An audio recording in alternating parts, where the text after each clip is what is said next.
Hi, I'm Cheryl Morales of the Newport News Tourism Office, and welcome to a special What's New in Newport News.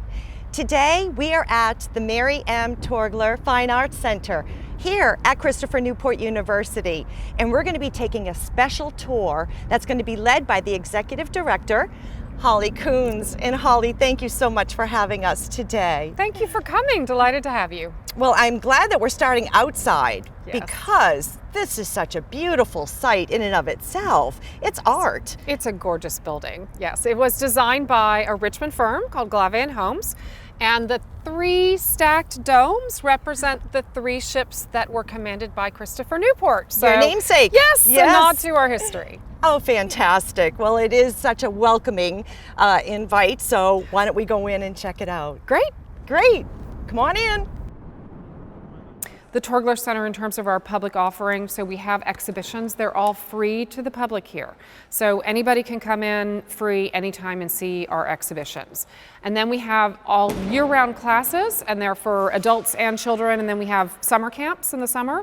So all of those things are going on all year round. We have 5 classrooms here that are devoted for community use. So they're just for the public to come in and access our art classes. Great.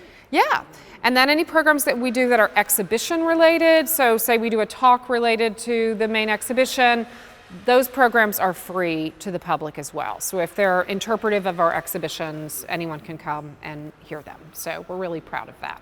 The Mary M. Torggler Center opened on October 31st, and I don't know if any of you were at our opening, which was a wonderful party. It was a great celebration.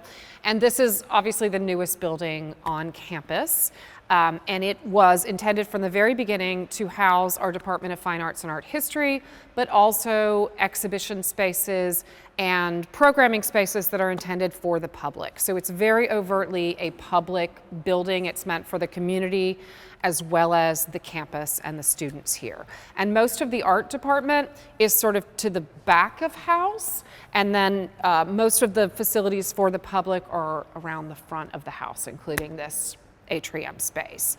This to me is just one big grand exhibition space, and so at least for the foreseeable future we will have Shylight by Drift installed here, and it's just a magnificent installation. This is the first time these artists have installed this installation in a space that is fully transparent. So that did present a lot of technical challenges. So normally they're doing this where there's some kind of ceiling and they can hide the internet and the data required and the electricity. So all of the things that feed the piece can be kind of hidden.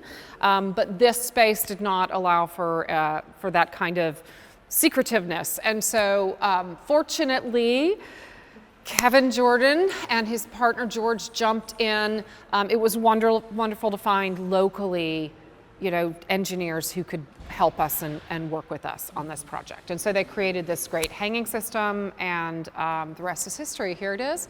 And what I love about it, it looks like it's part of the architecture, like it was really intended from the beginning to be here, and that's why I'm so delighted that we're going to be able to keep it, because it's so perfect for us. It's an 8.5-minute cycle. So you're at the beginning here. Do you see that little one just peeking out? Yes, and this is why they're called Shylights, because initially they're really quite slow and tentative, and then they get over being shy and they start dropping down and greeting you, and they become very exuberant. And it's hard to tell because it's a very bright day today, but they're all lit from within as well. So when it's dark, they're just stunning. They're amazing. I mean, they're beautiful anytime, but to see them glowing from within is a really wonderful thing, and you see that when it gets a little darker. So with that, we're going to go upstairs to the main gallery and take a tour up there. It is, I'm going to tell you, super challenging to shoot in here. As you can see, it's intentionally dark. Oh, wow. Yeah. Welcome to Nightlight.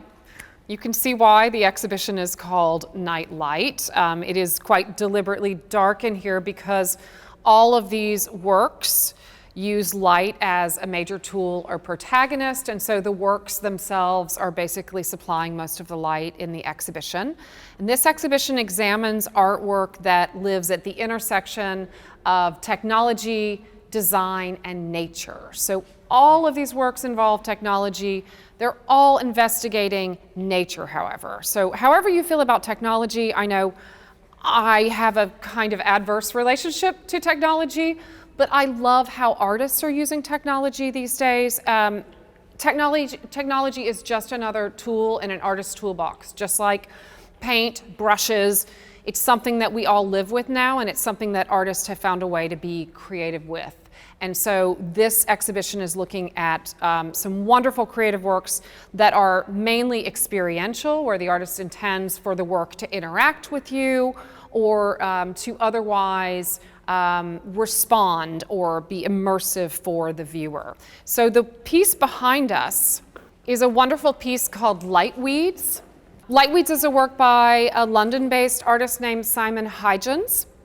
And as you can see, it's little sort of sapling-like trees, but what you can't see unless you stand here for a while is that these trees are constantly growing. So you can see that there's some taller areas here. There's also a gap. That gap was not there yesterday. This work moves up and down the wall. It grows taller. New shoots come up. It's in constant motion. And the really cool thing about it is that it is fed data by a weather sensor that lives on our roof. So it's actually collecting real-time weather data and incorporating that into the artwork. This artist created the Lightweeds concept, and this is a projection, so this is nothing but light being projected on the wall. He created this concept some years ago when a hospital asked him to work with them to create a way to bring nature into what had to be a very sterile environment. And he found this way to connect the projection with the weather sensor and to literally bring some of the outdoors indoors. And ever since then, he has created Lightweeds in a site-specific way. That is, every time he does this, it's for a specific space. So I've seen these 40 feet tall. In this case, it was very important to him that the piece wrapped around a corner, because that's what nature does, right? Nature abhors a straight line. Nature likes to curve and wrap around things. And he wanted this to feel like a very natural setting. He calls this a digital ecosystem. And in the fall, it was dropping leaves. That was the most wonderful thing. So you would just see the leaves floating off. Cycle. You actually experience the whole cycle. Yes, it's the cycles of nature all interpreted through light and technology.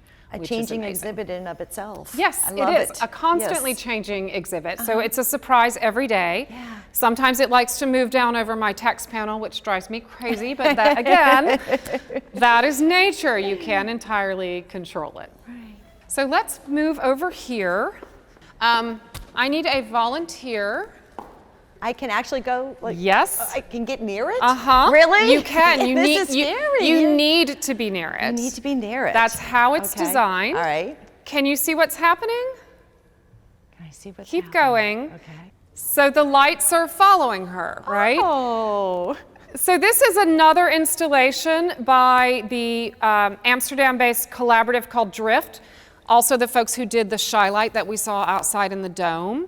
And this piece is called Flylight because this is based on the flocking behavior of starlings. So I'm walking underneath, and there are little motion sensors in the ceiling panels. And this is the largest of the Flylight installations that Drift has ever created. So we were really fortunate to get this piece. The team spent 2 days just cleaning the tubes so that they were perfectly clean inside and out, dust-free. And it really is, in and of itself, a three-dimensional sculpture.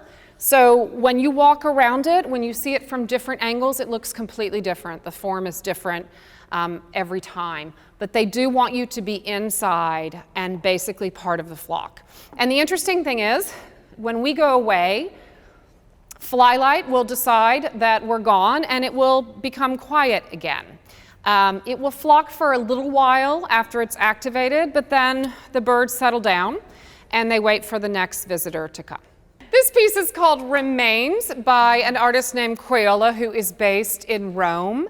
And actually all of the 5 artists or artist collaboratives who are in this exhibition are all from overseas, which was not an attempt to exclude American artists. It just worked out that way that these were the artists that we ended up working with. So this piece is the only piece in the exhibition that does not move. It does not respond to you. It is more traditional, two-dimensional piece, or so it appears. So you probably think you're looking at a snowy forest, right? So come up closer and tell me what you see.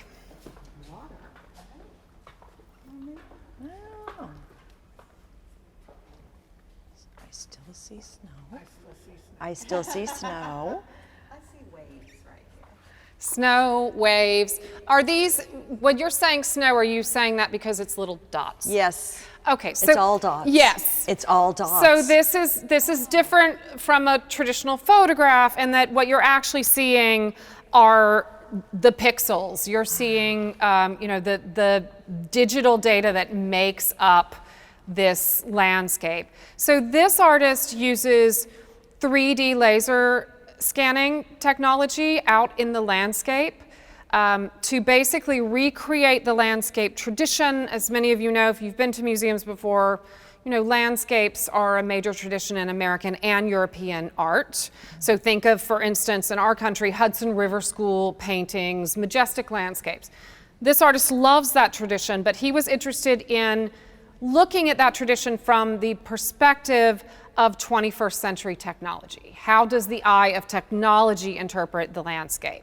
And so you can see that this 3D laser scanner interprets it as a series of pixels that the artist then actually rearranges in his studio. He basically takes the data and interprets the data back into landscape form. So this is not, I couldn't tell you that this is a specific place in a specific forest in Switzerland, for instance. It's a compilation of a lot of data that he has collected and rearranged.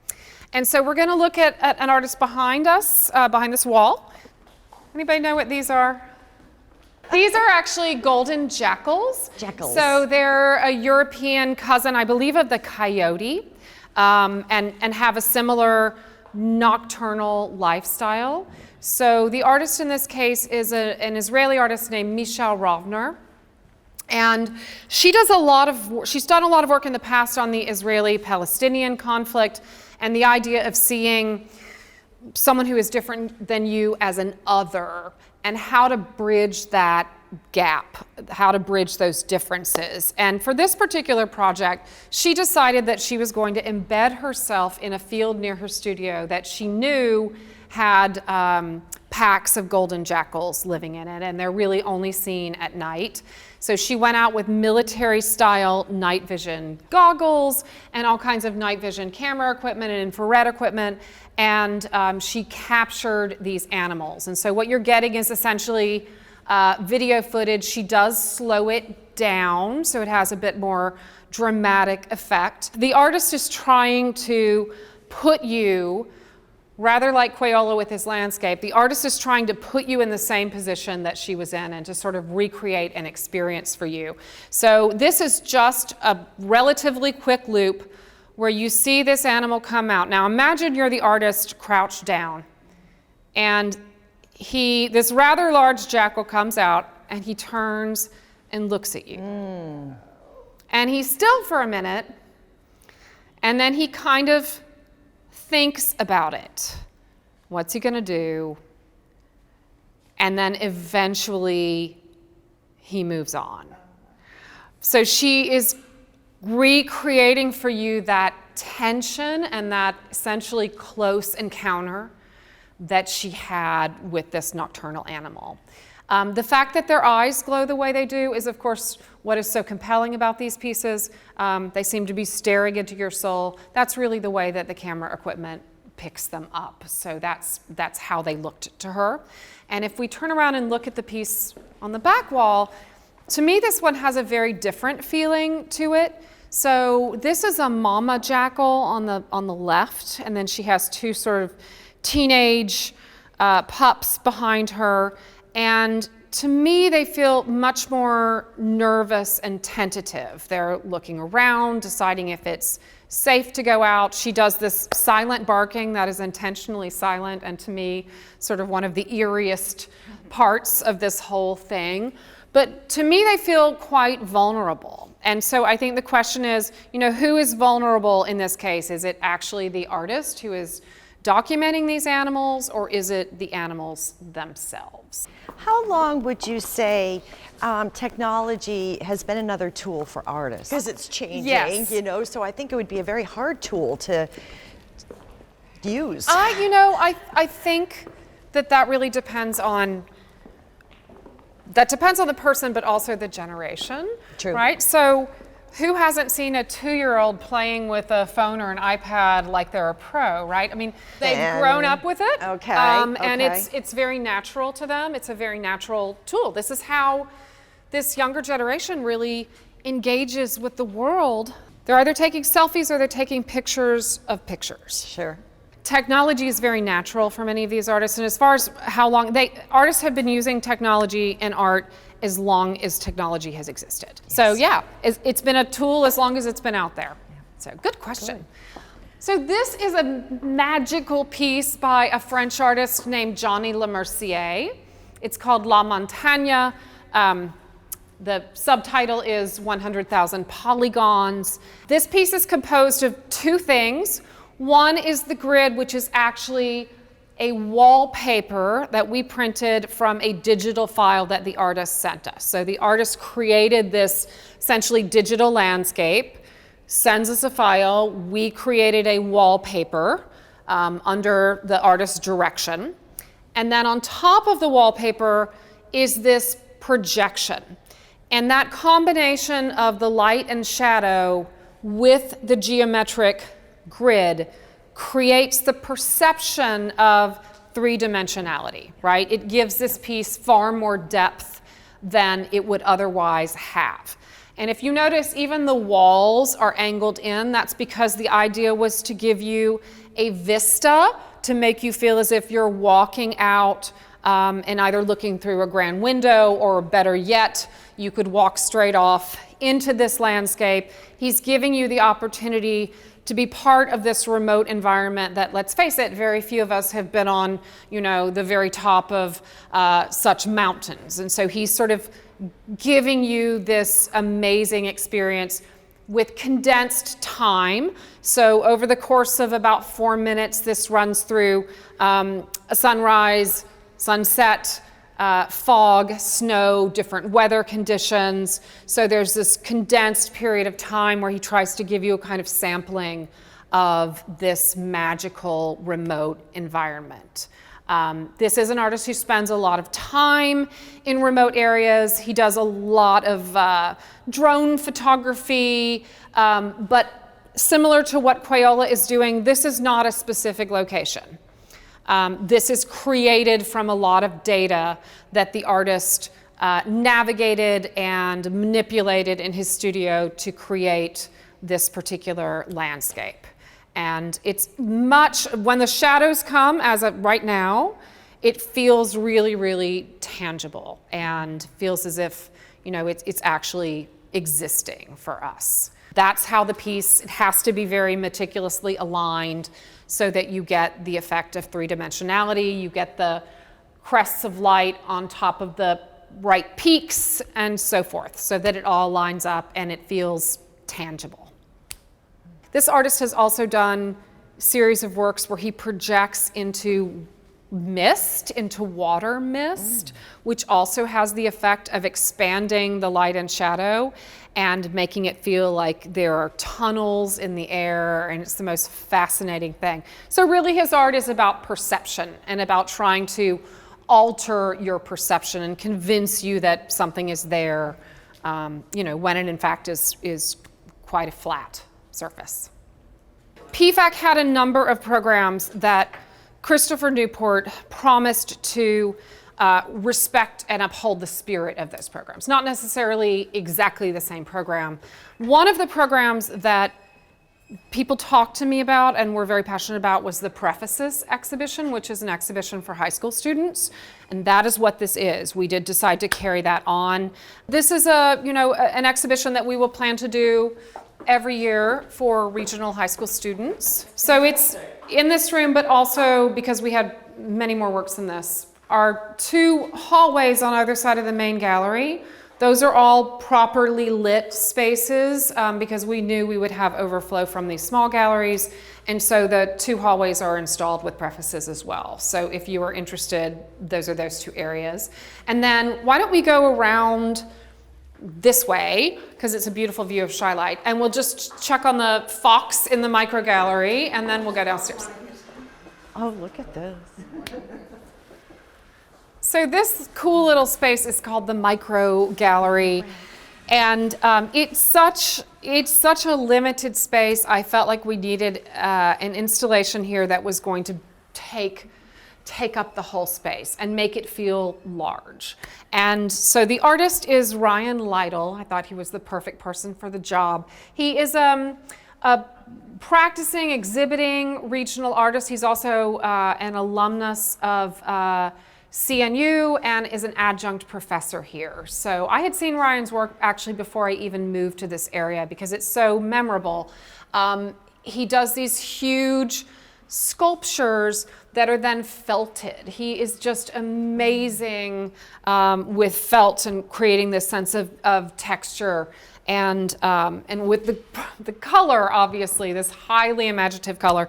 So this installation is called What It Means to Be a Fox. His conception was kind of that this was a spirit fox that was coming down to a baby fox and, telling him, giving him fox secrets, telling him how to be a good fox.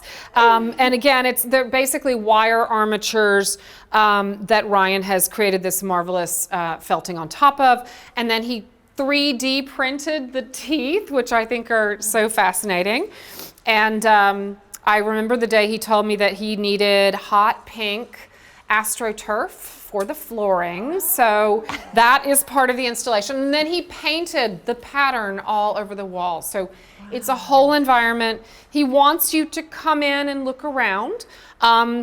Only once, to my knowledge, we had a little boy who jumped on the back of that fox and just gave him a hug. No. You can hardly blame him. No. But for the most part, it's worked out rather well, and you can come into the space and be part of this kind of mystical fox moment. He's interested in foxes right now because foxes have a whole mythology, and they're seen as being clever tricksters and artists also were sometimes, if you were to translate artists into the animal world, in Ryan's view, they would likely be foxes. And so there's a sort of self-exploration of the creative spirit.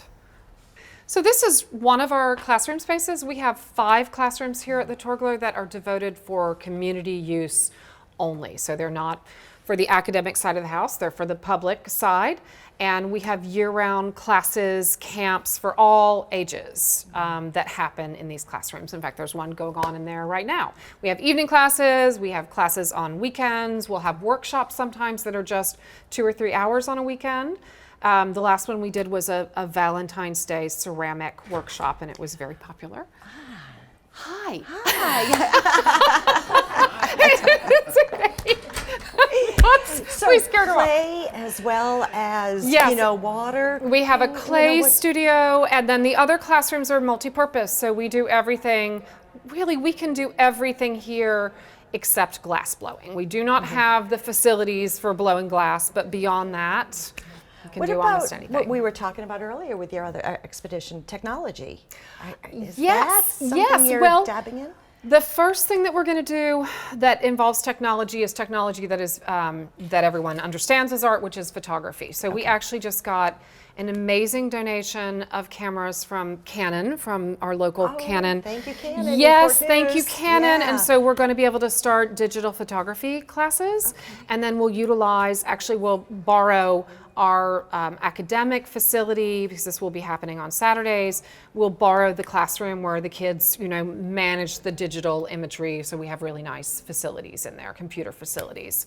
So that's where we'll start, and then I'm sure that we will do more work that involves technology moving forward. I think so too, because I do think that this is something that, like you said, the generations that are coming up now, it is going to be an important part of Just another art. tool. Yeah, That's exactly right. Great. Okay, one more gallery downstairs. Sorry.